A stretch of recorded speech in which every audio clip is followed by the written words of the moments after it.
विश्व के सभी मेरे साथियों को राजरत्न अम्बेडकर की ओर से जय भीम, नमो बुद्धाय। द बुद्ध इज धम्मा के 47वें एपिसोड में 47वें भाग में आप सभी लोगों का स्वागत है।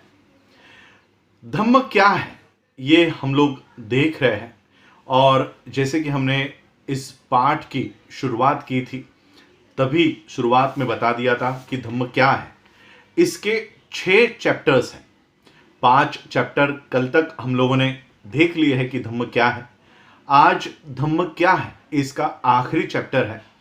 ये भी चैप्टर समझने के लिए बहुत मुश्किल है। काफ़ी आसान तरीके से समझाने की मैंने इसमें कोशिश की है। इंग्लिश बुक जो रेफ़र कर रहा है वो बहुत कम ऐसे लोग होंगे जो इसका अर्थ समझ पाते होंगे। तो इसका जो टाइटल है, to believe that karma is the instrument of moral order is Dhamma. ये विश्वास करना, ये मानना कि कर्म ये मोरल ऑर्डर यानी नैतिकता का क्रम, नैतिकता के क्रम का इंस्ट्रूमेंट, साधन ये कर्म है, ये मानना धम्म है। अब इसमें हम लोगों को 2 चीजें सीखनी होंगी या 2 चीजों को जानना होगा। मोरल ऑर्डर यानी नैतिकता का क्रम क्या होता है और कर्म क्या होता है, यानी कर्म किस तरह से नैतिकता के क्रम का, कर्म और क्रम ये साउंड इसका दोनों सेम है लेकिन दोनों का अर्थ बहुत अलग अलग है। कर्म, कम्मा, कर्म और क्रम, ऑर्डर। तो नैतिकता के क्रम का कर्म ये कैसे साधन होता है ये आज हम जानेंगे। और जो इसको मानेगा, जो ये मानता है कि नैतिकता के क्रम का साधन कर्म है, वही धम्म है। तो नैतिकता के कर्म को जानने से पहले भौतिक विश्व का भी एक क्रम होता है। कर्म और क्रम में बहुत उलझन होती है बोलते समय। जो भौतिक विश्व का क्रम है, ऑर्डर है, वो इस उदाहरण से आप स्पष्ट हो जाएंगे कि विश्व की किस तरह का क्रम विश्व में होता है। जिस तरह से तारों का ये मंडल होता है, सूर्य मंडल होता है, ग्रहों का मंडल होता है, और उनकी गति और उनका कार्य ये पहले से ही तय होता है, ये पहले से ही निश्चित होता है। तो वो सूर्य, तारों का वो क्रम माना जाता है। उसी तरह से मौसम का एक क्रम होता है। एक मौसम जाता है तो दूसरा मौसम आता है, नियमित क्रम से ये आते रहते हैं। उसी तरह से बीज का भी एक क्रम होता है।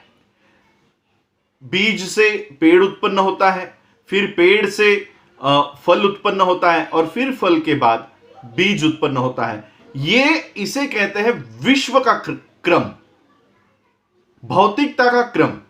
जिस तरह से भौतिकता का क्रम होता है उसी तरह से मानव जीवन में ये जो क्रम बताया गया है इसे बौद्ध परिभाषा में नियम कहा गया है। ये जो ऑर्डर है ये लॉ है, ये एक नियम है, कानून है।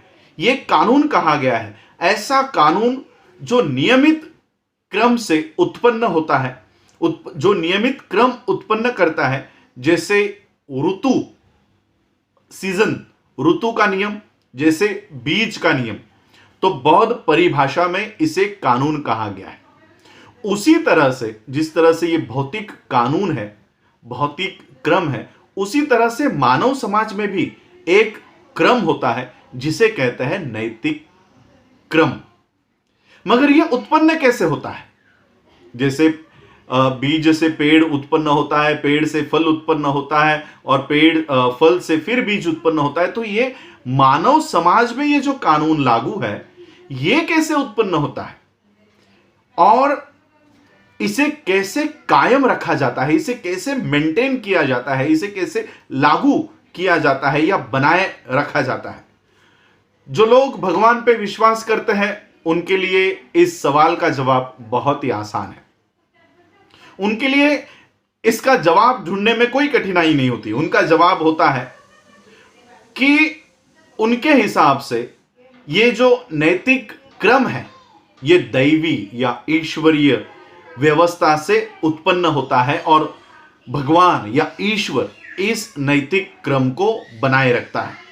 भगवान ने ही विश्व को बनाया है। विश्व का निर्माण किसने किया है? तो भगवान ने किया है और भगवान ही विश्व का कर्ता धर्ता है। नैतिक और भौतिक, फिजिकल ऑर्डर और मॉरल ऑर्डर, ये दोनों भी इस दोनों कानून का निर्माता, इन दोनों कानून का लेखक, ऑथर ये भगवान है। उनके हिसाब से नैतिक कानून ये इंसानों के भलाई के लिए, ये इंसानों के भलाई के लिए है, क्योंकि इसे भगवान के मर्जी से बनाया गया है या भगवान के मर्जी से इसे खोजा गया है। इंसान भगवान के आज्ञा का पालन करने के लिए ही बाध्य है। उनका सिर्फ पालन ही इंसान को करना है भगवान के आज्ञा का, क्योंकि उसी ने इंसान को बनाया है और उसी ने इस नियम को बनाया है। और भगवान के आज्ञा का पालन करने से ही नैतिकता का ये क्रम बना रहता है।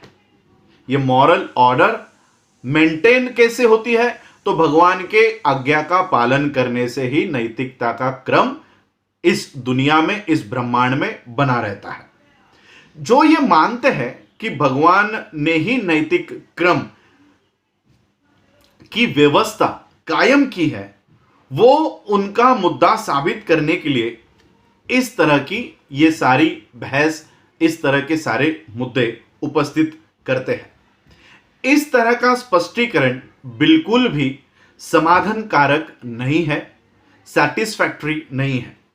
अगर नैतिकता के कानून ये अगर भगवान से ही उत्पन्न हुए होते और अगर नैतिकता का क्रम इसका आगाज, इसकी शुरुआत अगर भगवान से ही है और इसका अंत भी अगर भगवान से ही है और इंसान को भगवान के आज्ञा का पालन करने के अलावा करने से कोई छुटकारा ही नहीं है, इंसान को सिर्फ भगवान के आज्ञा का पालन ही करते रहना है, तो फिर दुनिया में इतनी अनैतिकता क्यों फैली हुई है? तो फिर दुनिया में इतनी अशांति क्यों है, अव्यवस्था क्यों है? अगर भगवान ने ही इस नैतिक क्रम का निर्माण किया है, नैतिक क्रम के कानून को उन्होंने ही लिखा है, तो फिर दुनिया में इतनी अशांति, अव्यवस्था, अनैतिकता क्यों है? इस ईश्वरीय कानून का अधिकार है ही क्या? इस ईश्वर ने ये जो कानून बनाया है, इसका अधिकार क्या है? इसका काम क्या है? और ये ईश्वरीय कानून इंसान पर अपनी पकड़ कैसे बनाए रखता है? भगवान ने जो कानून बनाया है, इसे पालन करने के लिए ये भगवान इंसान पर कैसे इसको बाध्य करता है? ये भगवान कैसे बाध्य करता है इंसानों को इस कानून का पालन करने के लिए? ये उचित सवाल है। लेकिन जो मानते हैं कि नैतिक क्रम का आधार भगवान है, ईश्वर है, दैवी व्यवस्था से है, उनके पास इस सवाल का कोई समाधान कारक जवाब नहीं है। इन कठिनाइयों से बचने के लिए, इन सवालों से बचने के लिए ये जो लोग हैं, ये जो वर्ग है, जो ये मानता है कि दैवी या ईश्वर के ही कहने से ये नैतिक क्रम लागू हुआ है, ये इन सवालों से बचने के लिए इन लोगों ने एक दूसरा सिद्धांत तैयार किया है। ईश्वरीय व्यवस्था के इस सिद्धांत में इन्होंने एक थोड़ा बदलाव किया है। अब ये कहते हैं, अब इनका उत्तर यह है कि इसमें कोई शंका नहीं कि इस विश्व का निर्माण भगवान ने किया है। इसमें कोई शंका नहीं कि विश्व का निर्माण भगवान के आदेश से ही हुआ है। और यह भी सच है कि ब्रह्मांड भी, ये यूनिवर्स, ये पूरा ब्रह्मांड, ये भी भगवान के इच्छा और दिशा निर्देश पर ही ये निर्माण हुआ है, पैदा हुआ है। और यह भी सच है कि भगवान ने ही इस ब्रह्मांड को चलाने के लिए सारी की सारी शक्ति ये निसर्ग को दे दी है। लेकिन भगवान ने उनके बनाए हुए नैतिकता के कानून को लागू करने के लिए यह निसर्ग के ऊपर छोड़ दिया है, नेचर के ऊपर छोड़ दिया है कि वो भगवान के बनाए हुए कानून का पालन निसर्ग को करना है। इस भगवान के बनाए हुए कानून के क्रम को, नैतिकता के क्रम को, इसको बाध्य करने के लिए, इसको लागू करने के लिए अब भगवान ने इसको निसर्ग के ऊपर छोड़ दिया है। और अगर दुनिया का नैतिक क्रम बिगड़ जाता है, दुनिया में जो नैतिक क्रम है वो अगर बिगड़ जाता है, असफल हो जाता है, टूट जाता है, तो वो पूरी तरह से निसर्ग का दोष है, भगवान का नहीं। ये सिद्धांत या ये मार्ग इन लोगों ने ढूंढ निकाला है। सिद्धांत में इस तरह का बदलाव करने के बाद भी कठिनाइयों का समाधान नहीं हो रहा। इन जो कठिनाइयां हैं उसका समाधान नहीं होता। सवाल फिर भी रह जाता है कि भगवान अपने ही बनाए हुए कानून को या भगवान अपने ही बनाए हुए नैतिकता के क्रम को निसर्ग के ऊपर लागू करवाने के लिए कैसे छोड़ सकता है? क्यों छोड़ सकता है? क्यों छोड़ देगा? ऐसे निकम्मे भगवान का, ऐसे इंग्लिश में इसको एब्सेंटी गॉड, यानी जो भगवान उपस्थित ही नहीं है, ऐसे निकम्मे भगवान का फिर क्या काम है? जो जवाब तथागत बुद्ध ने दिया है कि नैतिक क्रम कैसे बनाया या उसको कायम रखा जा सकता है, वो पूरी तरह से इन सभी सिद्धांतों से अलग है। जो अब तक सिद्धांत हमने बताए हैं, जो भगवान पे विश्वास करते हैं, उनके जवाबों से पूरी तरह से तथागत बुद्ध का जवाब पूरी तरह से अलग है। उनका जवाब काफी सीधा साधा और समझने के लिए सरल है। ये तथागत बुद्ध कहते हैं ये कम्म नियम ही है जो ब्रह्मांड की नैतिकता को बनाए रखता है, जो ब्रह्मांड के नैतिक क्रम को बनाए रखता है, लागू रखता है। और कोई भगवान इस नैतिकता के क्रम को बनाए नहीं रखता। ये कौन बनाए रखता है?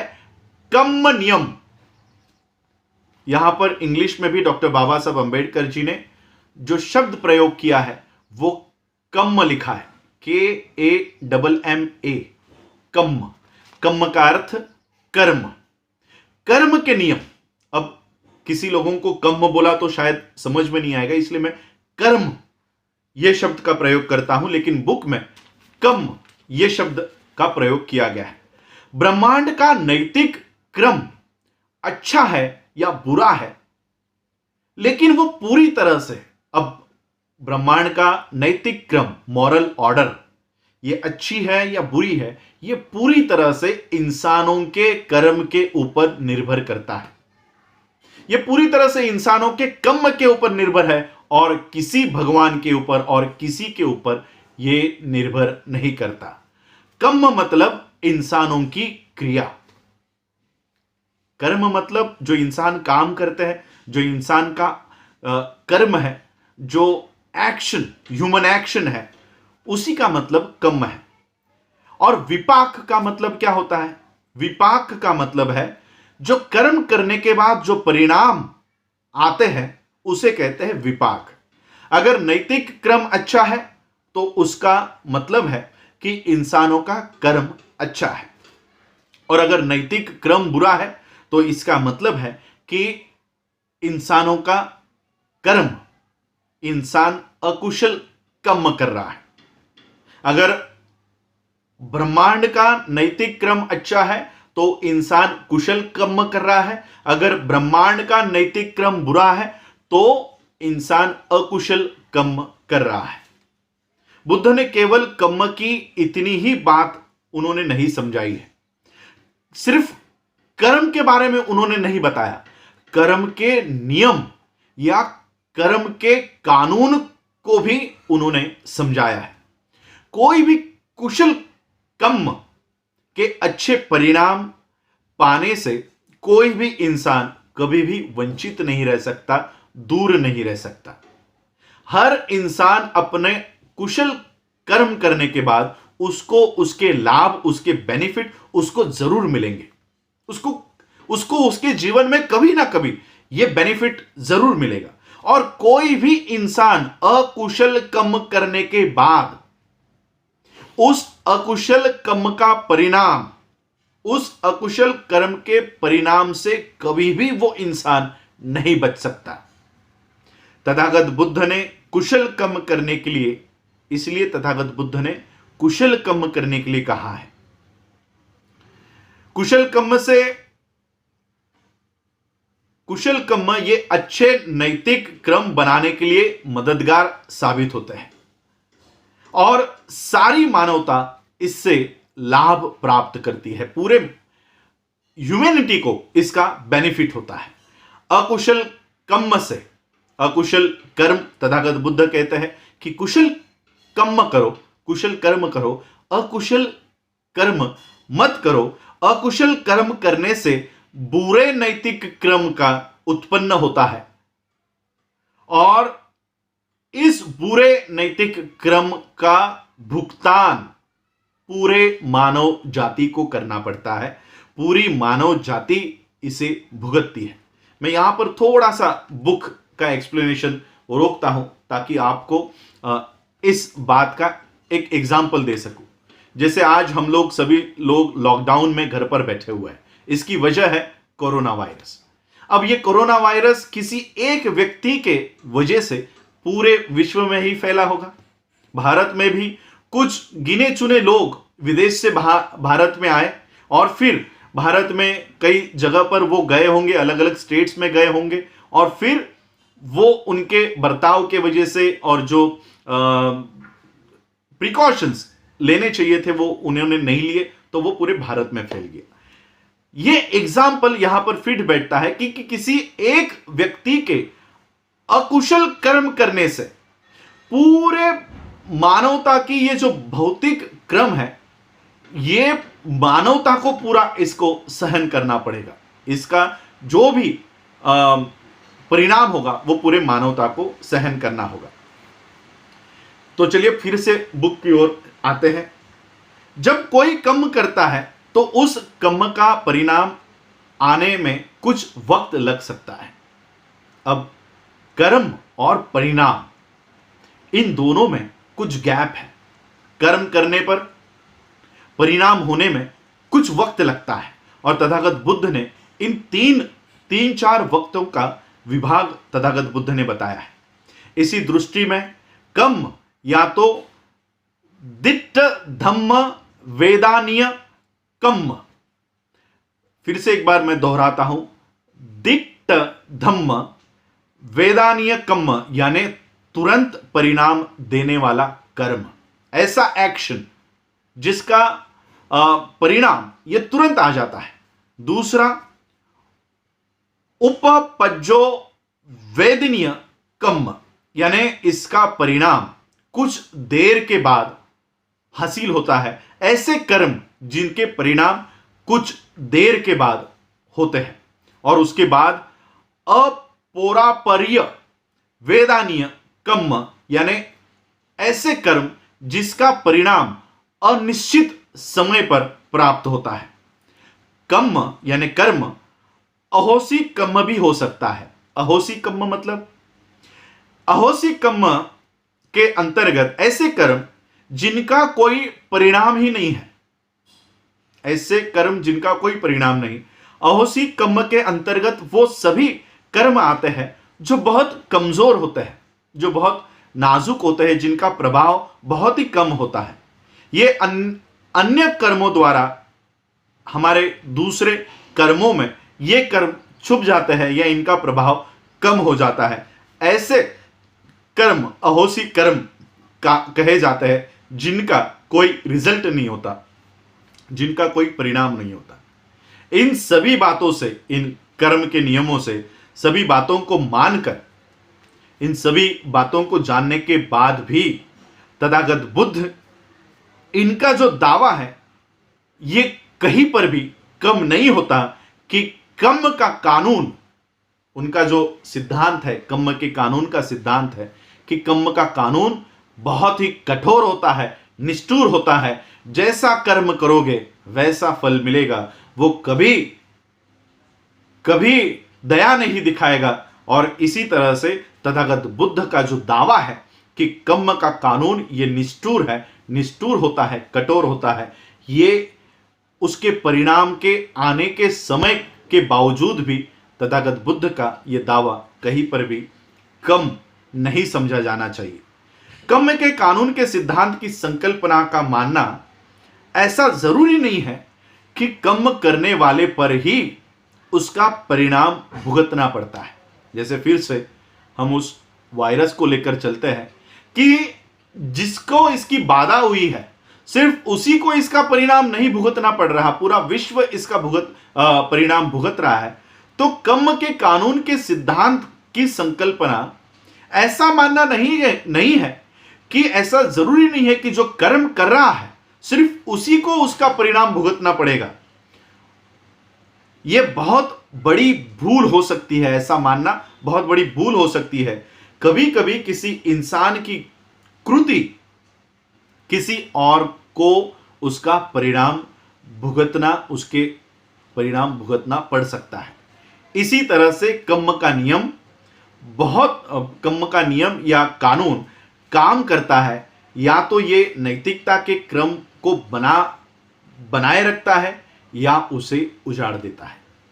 इसी तरह से कर्म का नियम, कर्म के कानून ये काम करता है, ये या तो ये जो नैतिकता का क्रम चल रहा है जो मानव समाज में है, या तो उसको बनाए रखता है या तो उसे पूरी तरह से उजाड़ देता है। इंसान आते हैं, इंसान चले जाते हैं, लेकिन नैतिकता का क्रम, नैतिकता का कानून, नैतिकता का नियम ये हमेशा बना रहता है। ये कानून हमेशा लागू रहता है, ये नियम हमेशा बना रहता है। और इसी वजह से तथागत बुद्ध ने बुद्ध के धम्म में नैतिकता, इसीलिए ये सारी जानकारी देने के बाद तथागत बुद्ध के धम्म में जो अलग अलग धर्मों में ईश्वर का स्थान है, अलग अलग धर्मों में, जैसे क्रिश्चियनिटी में जीसस का स्थान है, जैसे इस्लाम में मोहम्मद पैगंबर का स्थान है, इसी तरह से तथागत बुद्ध के धम्म में ईश्वर के स्थान पर ईश्वर नहीं है, नैतिकता का कर्म है। नैतिकता ये तथागत बुद्ध के धम्म में भगवान के स्थान पर इसे माना गया है। इसी तरह बुद्ध का जवाब है कि ब्रह्मांड में नैतिकता का क्रम कैसे बनाया रखा जा सकता है, ये ही तथागत बुद्ध का ये जवाब है।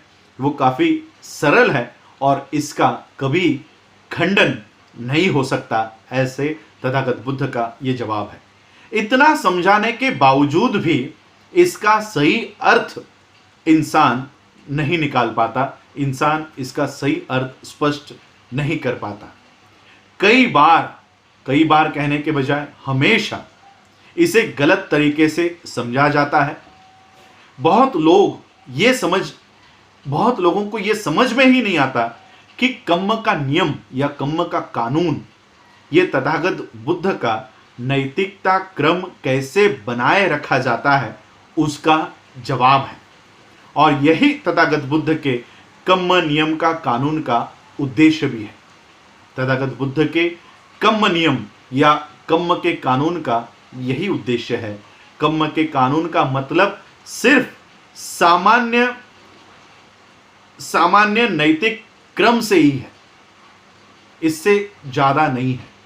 किसी इंसान के भाग्य और दुर्भाग्य से, तथागत बुद्ध के कर्म के नियम से, कर्म के कानून से कोई लेना देना नहीं है। ब्रह्मांड में नैतिक क्रम कैसे बनाए रखे, इससे, सिर्फ इससे ही तथागत बुद्ध के कर्म के नियम का, कर्म के कानून का मतलब है। और इसलिए कर्म का कानून, कर्म का नियम, कर्म का सिद्धांत, ये तथागत बुद्ध के धम्म का एक भाग है, अंग है। और इसीलिए इस चीज में, इस बात में विश्वास रखना कि कर्म का कानून ही इस ब्रह्मांड के नैतिकता के क्रम को बनाए रखता है, यही धम्म है। जो लोग इसे मानते हैं कि अपने ही कुशल और अकुशल कर्म से मानव जाति के इस कर्म के, इस नैतिकता के क्रम को बनाया जा सकता है, यही मानना धम्म है। आज आप लोगों ने मुझे सुना, इसके लिए आप सभी लोगों का आभार। और इसी चैप्टर से धम्म क्या है यहां पर समाप्त होता है। कल से हम धम्म क्या नहीं है ये जानेंगे। आप लोगों ने मुझे सुना, उसके लिए आभार, धन्यवाद। जय भीम, जय भारत, जय बुद्ध।